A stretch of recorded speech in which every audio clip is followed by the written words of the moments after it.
بەرەزان دووبارە سڵاو کاک برزوو من لەوێ ڕامگرتیت کە قسم لەسەر هێڵوەستی شەهید عەلی هەژار بوو لە کاتی جیاببوونی باڵی مەکتەبی سیاسی و خوا لێ خۆش بوو مەلا مستەفای بارزانی ئەو یەکێک بوو لەو کەسانی کە زۆر دڵخۆش بوو بە یەکگرتنەوەی حیزب لە هەفتا بە هەفتاوێک بەڵام لە دوجارە ئەمە خراپ ئەشکێتەوە بۆ ئەم کارکتەرە سیاسی لە جیاببوونەوەکە کە ئەو هەوڵی داکە بە هەموو شێوەیەک بە هەموو توانایەک بتوانن کۆمەڵێک کەس بوون کە قەناعەت وا دروست بکەن کۆنگرە نەگیرێ پێش ئەوەی حیوارێک لەگەڵ باڵی مەکتەبی سیاسی گفتوگۆ بکەن تا ئاخیر کە چوو گەڕای وەکو باسم کرد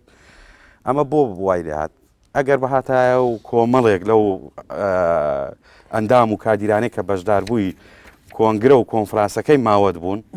وەکو عەلی هەژار و وەکو دڵسۆزانەی ئەوانی تر بیریان بکردایە هەڵبەتا لە ئەساسدا ڕەنگە یا جیاببوونەوەکە نەدەبوو یا زۆر بە ئاسانی ڕێک دەکەوتنەوە هەڵبەتە ئەوە بووە هۆی ئەوەی کە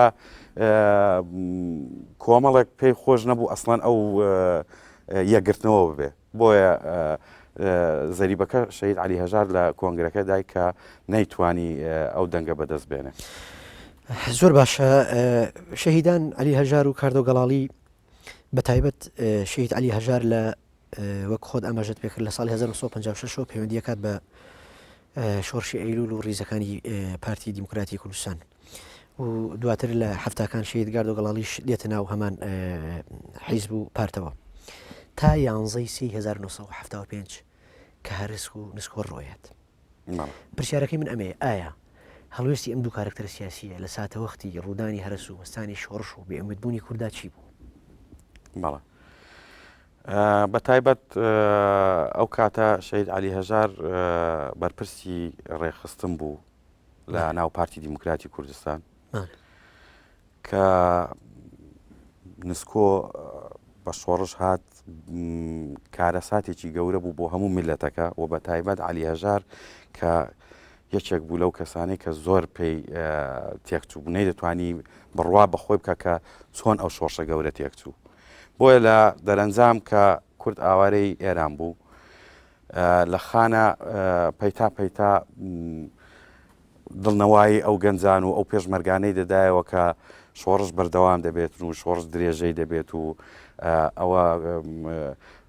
پیلانێکی نێودەوڵەتیە ئەو پیلانە بەسەر دێتێت و کورد ئیرادەی کورد لەسەر ئەوە گەورەترە و زاڵتر دەبێت بەسەر ئەو نەوع پیلانانە بۆیە وای لێ هات ئەو کاتە ڕژێمی ئێران کە بەپێ ئەو ئیتفاقەی جەزایریش کرد بووی هەڵسا بڕیارێکی دەرکرد کە ئەبێ ئەوە ئاوارانە هەمووی بۆ ئوستانی کرمان بگوازرێنەوە کە لە سەر سنووری پاکستان و ئەوانە و بەڵێن نامە بدەن کە جارێکی تر حزبایەتی و پێشمەرگایەتی و شۆڕژ ناکەنەوە بۆیە ناچار عەلی هەژار لەوێ هەڵدەستێ بە چەند چالاکیەک کە لەگەڵ هەواڵ و کادیر و سەرکردەکانی پێشوو کە بە حکمی هاوڕێتی و هاوخەباتیان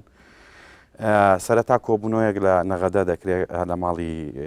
شەهید عەلی هەژار کە زۆر لە کادیرەکان بەشداری دەکەن وا لە سەرکردەکان وەک شەهیدان عەلی عەسکەری و شەهید دکتۆر خالید و خوا لێ خۆش بوو مەلا ناسیح و ڕەسوڵ مامەند و هەروەها خوا لێ خۆش بوو سەلیم ئاغۆک و کۆمەڵێک لەوانە و لە هەمان کاتدا پەیوەندیەکیشی هەبوو لەگەڵ سەیدا ساڵح یوسفی کە سەیدا ساڵح یوسفی ئامادە نەبوو بێتە ناو خاکی ئێران زۆر باشە دواتر باسی ئەو پەیوەندیەکەی من مەبەستم بوو ئەو پرسیارە بکەم کە ئەوان بۆ درێژەدان بە شۆڕش هەندێک لەو برادرانە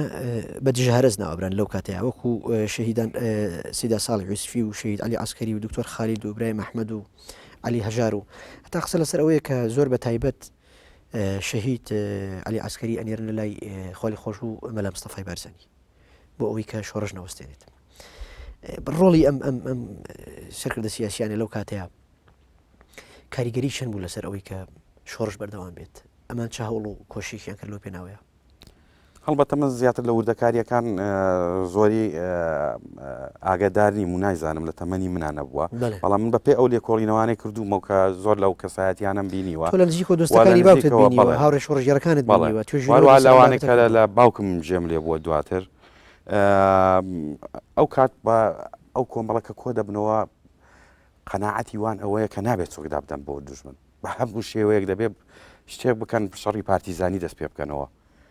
بۆیە کە ئەو کۆبوونەوە دەکرێت و دواتریش کۆبوونەوەی دووەمی دروست دەبێت کە ئەم جاریان ئەوەیە کە هەوڵ بدرێت شۆڕشێکی تازە دروست بکرێت ئەمەیان لە 15 ساڵی 1975 لە ئورمیا لە ماڵی شێخ عەزیز شەمزینی دەکرێت کە زۆر لە کەسایەتی و سەرکردەکانی هەردوو باڵەکەی پارتی و شۆڕشی ئەیلول ئەو کاتە بەشداری تێدا دەکەن کە بڕیار بووە بە ڕێز مامجەلالیش بەشداری بکە بەڵام لە زیاتی ئەو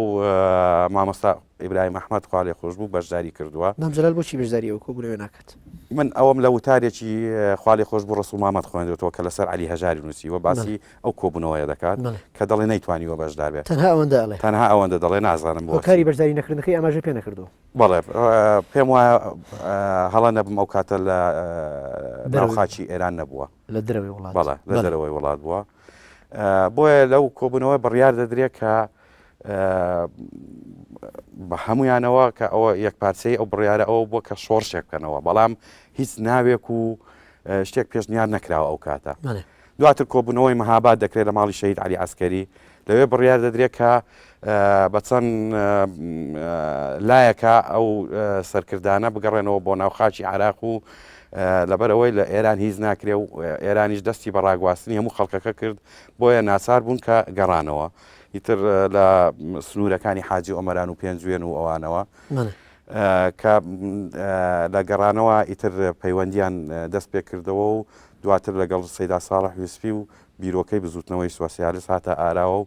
و هەڵبەتە ئەو کاتە ڕێکخراوی تریش هەبوو لە کوردستان وەکو کۆمەڵی ڕەنزدەران لە ساڵی هەفتاوە هەبوو بەڵام ئەو کات کۆمەڵەش ئیتر کەوتەوە سەرهەنگاوی ئەوەی کە بە ڕێخستنیەکی تازە بە خۆ ئامادەکردن بۆ شۆڕش بەشداری بکات وەکو ڕێکخراوێکی نهێنی نەمێنێتەوە بۆیە بزوتنەوەی سۆسیالیستیش لە پاڵ ئەوە کۆبنەوەکانی خۆی دەست پێ کردەوە پەیوەندیەکان بۆ ئەو کادیر و پێشمەرگە و ئەندامانەی کە ڕەوانەی خواروی عێراق خرابوون بە تایبەت عەلی هەژار و کاردۆ گەڵاڵی لەو پەیوەندیانە و کۆکردنەوە و گەیاندن ئامانجەکان ڕۆڵی سەرەکیان هەبوو و زۆر لە کۆبوونەوەکان بەشێکی لە ماڵی سەیدا ساڵح یوسفی ئەنجام دەدرا بەشێکی لە دەرەوەی ئەوێن دەرێ بوو تا ئەوە بوو کە بیرۆکەی بزوتنەوەی سۆسیالیست هاتە ئاراوە و لەوێەوە بڕیار درا کە ئیتر دوو سەرکردایەتی دروست بکرێت کەواتە ئەمە قۆناغی دووەمی بەڵێ ئەمە قۆناغی دووهەمی بەشداری سیاسی و کاری سیاسی و شۆڕژێڕی هەردوو شەیدی سەرکردە کاردۆ گەڵاڵی و عەلی هەژارە هەڵسانەوەی شۆڕشی نوێ لە دوای نسکۆ لەم قۆناغەیە لە پاش ئاوارەبوونیان بۆ ئێران و کۆبوونەوەی ئەم کارکتەرە سیاسیانە لە ورمێ و نەغەدە و چەند شوێنێکی تر و قسەکردن و مخۆ لەسەرەوەی کە چۆن بگەڕێنەوە شۆڕش بکەن ئەو کات شای ئێران لەگەڵ حکومەتی عێراقی جۆرە هاوپەیمانیەکیانە بێت کاتێک کە بەمانەزان ئەکەونە مخۆ و بەنیازن لە گەڕانەوەی ناکاری سیاسی بکەن دوورانە خەنەوە بۆ ئوستانی کرمان و مەرجیان لێ وەرەگرن بۆ مەرجای بێ بگەڕێنەوە کە کاری سیاسی نەکەن کە دێنەوە چۆن ئەتوان درێژە بەکاری سیاسی بن لە کاتێکا ئێران بەو شێوەیە دووریان نەخاتەوە و مەرجیان لەسەردانەکە نزیک کاری سیاسی نەکەون. ئەلبەتە وەکو باسم کرد ئەو پەیوەندی لە نێوان عەلی هەژار و سەیدا ساڵح یوسفی هەبوو پێش ئاوارە بوون بۆ ئێران بەڵام شۆڕش هەرەسی هێنابوو لەو گفتوگۆیە دەبن کە دواتر من زمانی شەهید عەلی هەژار بیستوم کە سەیدا ساڵح یوسفی دەڵێ تکاتان لێ دەکەم مەڕۆن بۆ ئەو دی و بگەڕێنەوە لەبەرەوەی ئەگەر مەبەستان بە شۆڕش بێ شۆڕش لە ئێران ناکرێت ناو خاچی بێگانە شۆڕشتان پێ ناکرێ ئەمە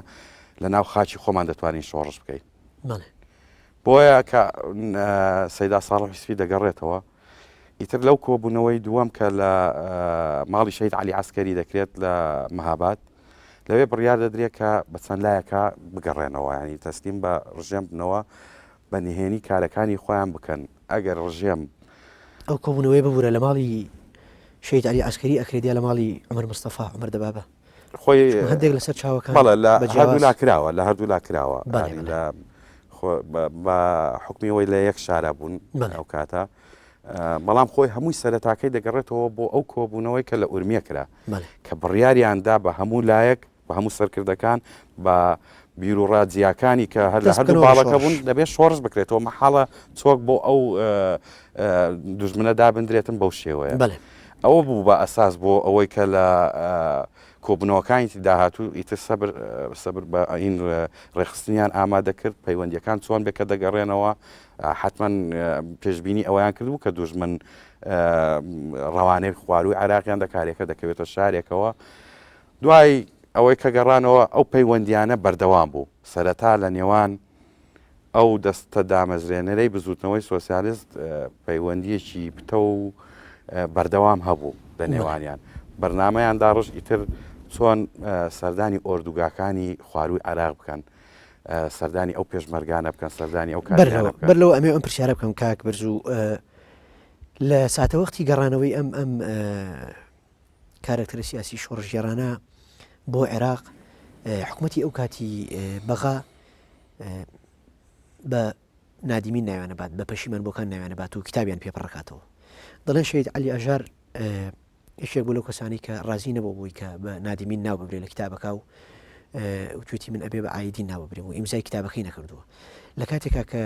مامۆستا سەلام عەبدولکەریم لە کتێبی ژیانی سیاسی لە باشووری کوردستانە ئەم کوردە گەڕاوانەی بە کوردە پەشیمان بۆکان ناو بردووە چەند ڕاستە کە خۆی لە خۆش بۆ عەلی هەژار ئامادەنە بۆ ئیمزای و کتابە بکات بەڵێ خۆی لە ڕاستیدا ئەو کەسانەی کە دەگەڕانەوە بڵین ئەو پێشمەرگە و کادیر و سەرکردانەی کە دەگەڕانەوە هەر لەسەر سنوور لیان دەپرسی تۆ کارچی بۆ لە ناو شۆڕش زۆر لە پێشمەرگە و کادیرەکان کارێکی وایان هەڵدەبژات کە بۆ جێگەی گومان نەبن و تووشی لێپرسینەوە نەبن بەڵام کەسێکی دیاری وەکو شەید عەلی هەژار و شەید عەلی عەسکەری و شەید دکتۆر خالیل ناتوانن و بڕواشیان بەوە نەبووە بۆیە کە هاتوۆتەوە کە وتێتی من ئەندامی سەرکردایەتی بوومە ناتوانیوە لەوێندەرە ئیفادە و تەحقیقی لەگەڵ بکەن ڕەوانەی بەڕێوەبەرایەتی ئەمنی هەولێریان کردوون لە هەولێریشەوە نردویانن بۆ کەرکووک بۆ هەیئەی خاسەی کەرکووک لە هەیئەی خاسەی کەرکووک پاش تەحقیق و ئەوانە چەند کەسێکی لەگەڵا بووە خوا لێ خۆش بوو عەبدوڕەحمان گۆمەشینی خوا لێ خۆش بوو سەلیم ئاغۆک چەند کەسێکی تر بوونە کە بەداخەوە ئەمانە لە ئەدەبیاتی سیاسیە بەداخەوە ئەو ناوانی بردن لە ئەدەبیاتی سیاسیە کەمتر ناوبراون و ینی ئەوانش لە وەکو سەربازی ونوان بەڵێ ئەوانیشی لەگەڵە بێت بەڵێ کە پاش تەحقیقەکە تەحقیقیان لەگەڵ دەکرێت داوایان یەکەن ئیمزای تەحقیقەکەیان بکەن سەرەتا عەلی هەژار کە دەیخوێنێتەوە دەڵێ من ئەوە ئیمزا ناکەم دەڵێ بۆ ئەوە قسەکانی خۆت نییە دەڵێ با قسەکانی خۆمە بەڵام تۆ نووسیتە ئەنادم من نادیم نیم واتە پەشیمان بوو بەڵێ ئەو ڕازی نییە بۆی کە دەڵێ من نادیم نیم دەڵێ من گەڕاومەتەوە عائیدم لە مستەڵەحاتی قانونیش ئەوسا شەید عەلی هەژار لە دوا قۆناغ بوو کە شۆڕش تێکچوو پێشتر لە یاسا دەیخوێن لە مستەڵەحاتی قانونیشی دەزانی بۆیە جگە لەوەش وەکو بیرروڕا سیاسیەکەی ئامادە نەبوو شتێک بکە کە لە بیر و باوەڕی ئەو دانیە جیاواز بێت بڵێ بۆیە دەڵێ من ئەوە بە هیچ شێوەیەک من ئیمزای ناکەم قسەکان هەموو قسەکانی منە بەڵام من نادیم نیم من عائیدم تەنانەت چەند کەسێک لە هاوڕێکانی پێدەڵ کاک عەلی ئێستا کاتی ئەو مناقەشەیە ئیتر شۆڕشێکی گەورەمان هەرەسی هێنا ئێستا ئێمە هاتوین وا لە تەحقیقین لە دایرەی ئەمن لەسەر ئەو کەلیمەیە دەتەوێت چی بکەیت دەڵێ من ئامادە نیم ئیمزاکەم هەر کەسێک لێەوە ئامادەیە ئیمزایکە با ئیمزای بکات تا دووسێ سعات ئەو تەحقیقە تەخیر دەبێ و پەیوەندی بە بەغدا دەکەن و بە بروسکە و ئەوانە دواتر بۆیان بۆی دەگۆڕن مەحزەرەکە دەبێت بە ئەلعائید تەنانەت ئەوە بوو بە سەرەتایەک بۆ کۆمەڵێک کەس کە لە سەربازی ئەو کاتە لە دەفتەر خزمەکەیان کە تەسریحیان دەکردن کە دەنووسرا بە بڕیاری ژمارە ئەوەندە لیکەونیهی من العائیدین یعنی بوو بە مستەڵەحێک کەوتنێ بوو بە مستەڵەحێک ڕاست زۆر باشە بابینە سەر قۆناغی ئاوارەبوونی ئەم کارکتەرە سیاسیانە شەهید عەلی هەژار و کاردۆ گەڵاڵی دوورەخرێنەوە هەرێکیان بۆ شوێنێک ئەوەندەی ئاگادار بم شەهید عەلی هەژار دوورەخرێتەوە بۆ سەماوە کات ژیانی سیاسی لە بارودۆخێکی ئاوا چۆن دەستی پێکردەوە. هەڵبەتە کە ڕژێم دوای گەڕانەوەی ئەو کوردانەی کە ئاوارەی ئێران بوون بە سەرکردە و بە پێشمەرگە و بە ئەندام و بەلایەن بە خەڵکی خانەوادە و بە خەڵکی بێلایەنەوە کە ڕژێم بەو شێوەیە مامەڵی کرد هەمووی گواستەوە بۆ خواروی عێراق بە ژیانێکی کوولە مەرجی بە نەفیکردن ناوبراوە بەڵێ نەفیکردن بوو بۆیە علی هەژار و هاوشێوەی علی هەژار لە سەرکردەکانی تر نایانتوانی ئەو ژیانە قبوڵ بکەن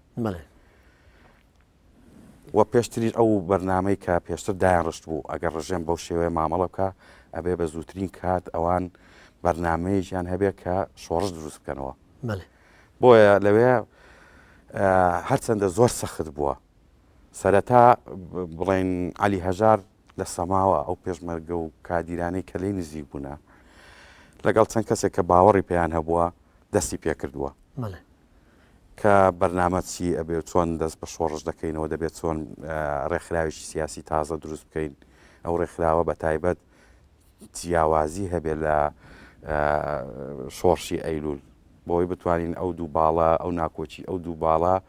جارێکی تر سەر لە کورد نەشێوێنێ و کورد سەرگەردان نەکاتەوە بۆیە بە بیرروڕای ئەوەی کە هێزێکی سێم پتەودا بندرێکە ئەو ساژ بیرروڕاکان لەو سەردەمەدا زیاتر چەپانە بوو بەرەو مارکسیە دەڕۆژت ئەلبەتە شەید علی هەژار زیاتر چەپێکی میانڕە و زیاتر بیرروڕای بە سۆسیالیستی دیموکراتی هەبوو بە عەدالەتی ئیجتیماعی هەبوو بەڵێ بە زیاتر لەو بوارە کاری بیری لێ دەکردەوە بۆیە دواتر هەنگاوەکان بەرەو شارەکانی تر ڕۆیشت دوا ئەنجام شەید علی هەژار بە ئەوەی کە ئاخر ساڵی لە کۆلیجی یاسا لە بەغدا تەواو نەکرد بوو گەڕایەوە بۆ بەغدا بە ئەوەی کە ئیمتیحانی هەیە لەوێ پەیوەندیەکانی فراوانتر بوو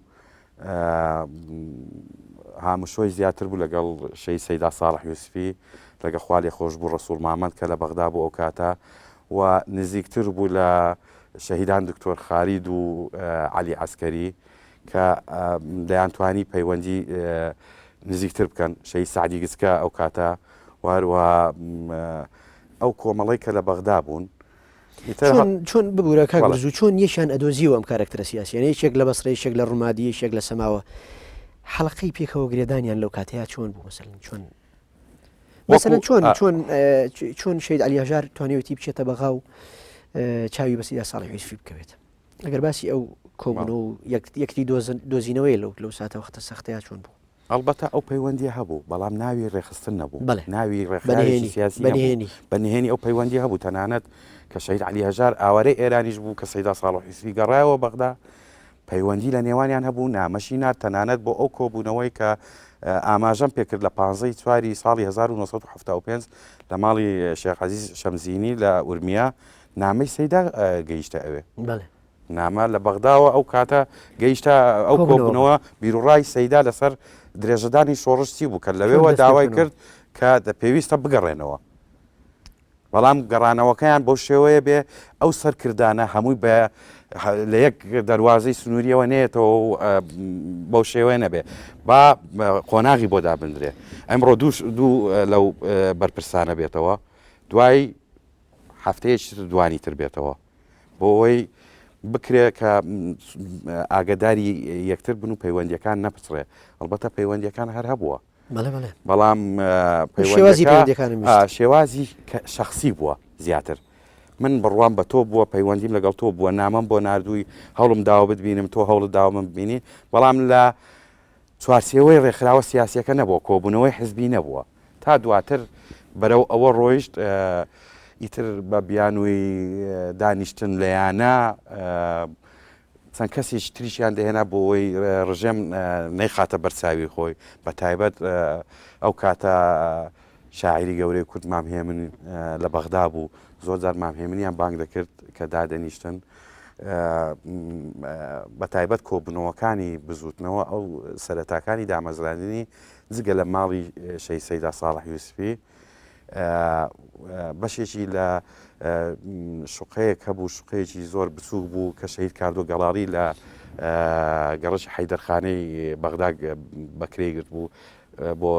کاتی کە لە زانکۆ بوو لەوێ لە لای ئەو کۆبنەوەکان بەشێکیشی لەوێ دەکرا دواتر کە لەبەرەوەی فراوان بوو کە شەهیدان عەلی عەسکەری و شەهید دکتۆر خالید و خاڵە سەید کاکە و شەهید سعدی گچکە و ئەوانە لە شارەکانی تر لە دیوانیە و لە سەماوە و لە ڕەفاعی و لەوانەوە دەهاتن کۆبوونەوەکان بردرا بۆ ئەبوونەواز لە گازینۆکانی ئەبوونەوازدا دەنیشتن لەوێ بە بیانووی ئەوەی کە شەوانەیە دانیشتنی برادرانەیە لەوێ کۆبوونەوەکان دەکرا زۆر باشە حکایەتێکی خۆشەیە لەسەر خاڵی خۆش و مەلا ناسیح لە هیچێک لەو کۆبوونەوانەی ئەبوونەواسە ئەگەر بەمان بژێڕیتەوە بەڵێ خاڵی خۆش بوو مامۆستا مەلا ناسیح خۆی بۆی جێڕامەوە وتی کە گەڕامەوە ڕژێم داوایان کرد بوو تۆ مەلا نەبووم پیاوە بەڵێ لە حوجرە تەواوی کردووە بەڵام کاری مەلایی نەکردووە کاری مەلایی نەکردووە کە لی دەپرسن دەڵێ ئیشوکارت چی بووە ئەڵێ ئیشوکارم مەلا بووە و لە قەبەکەشی هەر مەلا ناسیح بووە بۆ وەڵێ لە کۆڵی بنەوە بۆی وابزانە کە کاری سیاسی ناکە ئیتر بۆ ئەوەی کە خەڵکەکانیان دەگەڕاندەوە سەر کاروبارەکانی خۆیان تەنانەت ئەوانەی نەفیش کرابوون وەکو شەید عەلی هەژاریش کە لە کاتە مامۆستا بوو لە سەماوەش هەر کاروباری مامۆستایەتی دەکرد مامۆستا مەلا ناسیح دەکرێت بە مەلا لە مزگەوتێک بە ئیمام خەتیبی مزگەوتێک لە نزیک بەغدا ئیتر ئەبێ بە حەقیقەت بەسەریەوە ئەبێ بە حەقیقەت بەڵام مامۆستا بیر و ڕایەکی چەپی هەیە هیچ لە کاری مەلایەتی نازانێت لە کاری مەلایەتی شتێکی لێزانیوە بەڵام نەیتوانیوە ممارەسەی مەلایەتی بکات پێش نوێژی بکات یا خوتبە بدات کۆبوونەوەی کە بڕیاردانی دوا ئەوەیە کە ناوی بزوتنەوەی سۆسیالیست بێ یا حیزبی سۆسیالیستی دیموکراتی کوردستان بێ لە ئەبوونەواز دەگیرێت مامۆستا مەلا ناسیح ئەو کاتە پاسی دووقات هەبووە لە بەغدا بۆ ئەوەی ئەم دایرەی ئەمن و مخابرات کە تاقیبی دەکەن هاتوۆتە دەرەوە بەجلی مەلایەتی و سواری پاسەکە دەبێەوە چێت بۆ قاتی دووەم و جابیەکە دێ بیتاقەیەکی بۆ بڕێ و بەجلی بەڵێ ئەمامە و مەلا و دانیشتووە و دوای تۆزێک کە ئاوڕێ ئەوە داتەوە کە کەس دیار نییە ئەمامە و جوبەکەی لا بات و ئەخاتە ناو عەلاگەیەکەوە لە ژێرەوە قاتی لەبەرە ئەڵێ منتەقی تێدا من بچم بگەمە ئەبوونەواز بەجلی مەلایەتی بچم بۆ شوێنێک کە مەی خواردنەوەی تیا و گازینۆیە و ئەمە جێگەی سەرنج زیاتر بۆیە ئەوەی کردووە لەو کاتەدا جابیەکە جارێکی تر سەر دەکەوێتەوە دێ بیتاقەیەشتری بۆ دەبڕێ بیتاقەکە ئەبڕێ هیچ قسە ناکە دواتر هەواڵەکانی بۆ هەواڵەکانی دەجێڕنەوە ئیتر دەبێت بە پێکەنین و لێ پرسن دەڵێ بۆ دەڵێ ئەو جاری یەکەم بیتاقەی بۆ مەلایەک بڕیەوە ئیستا ئەفەندێک دانیشتووە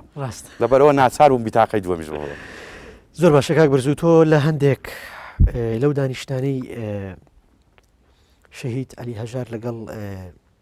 شەیدی سەرکردە سەیدا ساڵح یوسفی ئامادەیت هەبوو ئەگەر پرێ بۆ مامژێڕیتەوە لەو چاو پێکەوتنانەی شەهید عەلی هەژار لە بەغا بە سەیدا باسی چیان نەکرد لەو ڕۆژگارەیە هەڵبەتە من تەمەنم ئەو کاتە گەورە نەبوو مناڵ بووم بەڵام ئاگایەکەت هەبوو بەڵام ئاگاداریەکەم هەبوو جگەلەوە سەرنجێک شتێک سەرنجی ڕاکێشا بووم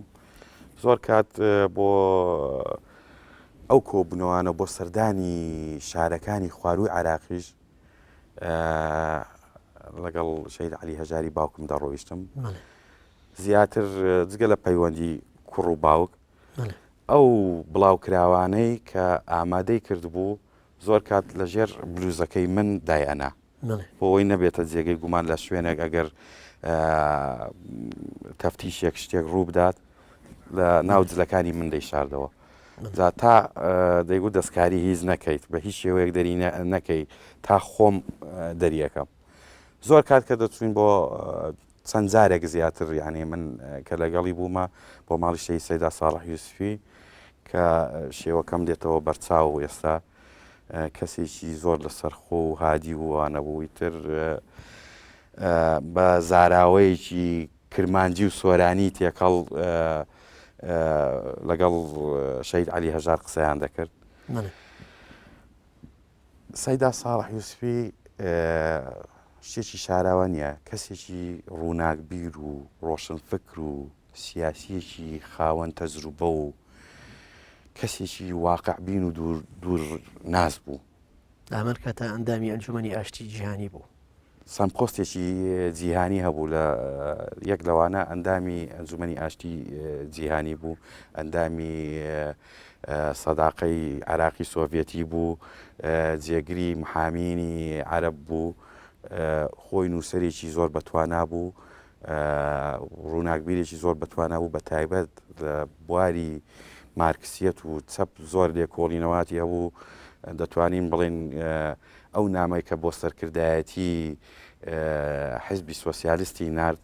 ئەو کاتەکە لە بزوتنەوەی سۆسیالیستی دیموکراتی کوردستان دواتر لە 79 کە گۆڕا بوو بە